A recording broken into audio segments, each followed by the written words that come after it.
Okay, I've got these Hemlock sides thinned down to where I want them, and I'm going to bend them. For my regular ukuleles, I use this bending machine with different molds for the different size and shapes of instruments. But for the Scout ukuleles, it's just a gentle circle, so I just use the old school bending iron. It's pretty easy to do. Now, before I start, I'm going to mark the down and inside of the sides. So this will be down towards, I'll think of that as the top. We'll talk about that later. And this is the show side. So I'm going to be bending this. So to get started, I've had this iron on for about a half hour. Looks like it's plenty hot. So spray it with some water. I don't know if I've ever bent hemlock. Bent a lot of fir and spruce and everything, of course. This shouldn't behave any too differently.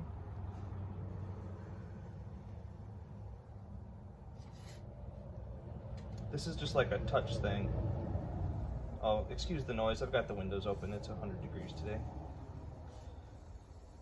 This is just like a touch thing. I'm not even sure how to tell you what to do, except to get a bunch of wood and do it. I learned a lot from watching Pete Howlett do it on video.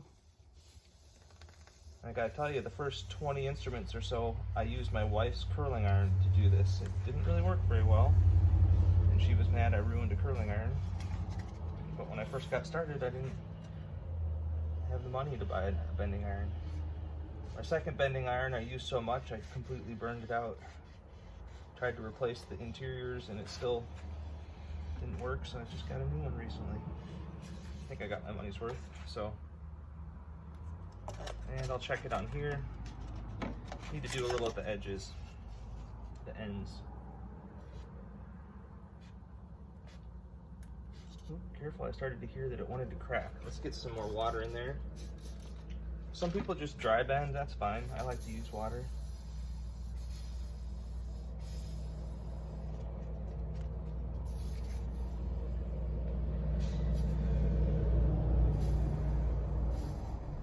There we go, that's gonna clamp in there better. Let's see. Yeah. Okay.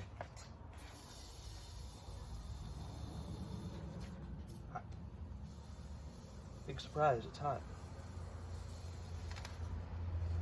This one, yeah, you can see right here. Maybe you can't see. Try to get, okay, so there's a point where the grain runs out and it's starting to flake right there. So I'll be pretty careful.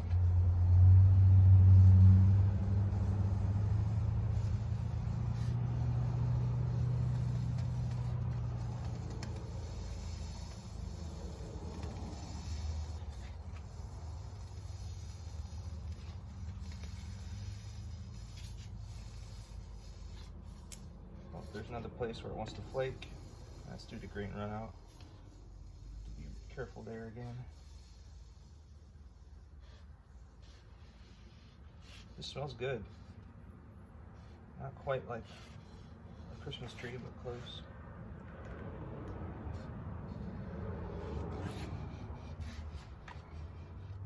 There's this isn't a round pipe. There's different shapes in it. So like each shape has its use and its time in the bending, and it's also got a little post on the top that is a little cylinder, but the rest, this is a gentle curve and a sharp curve on this side. It's very handy. Okay, so now I'm gonna grab some clamps.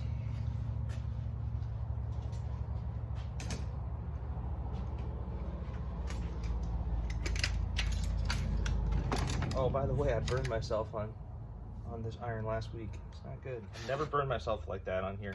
But I elbowed up against it, and it's been painful. Okay, so now I'm gonna put both in this mold. This is the building mold. I'm gonna put them in the same place, so I can just use clamps on one side. And because these pieces are designed as symmetrical, it'll work out. This is to let it dry and here, clamped into the mold. I'll leave it here for a few hours, at least. Sometimes I'll set it overnight. There's no reason to rush it. I'm gonna get one more right on this side.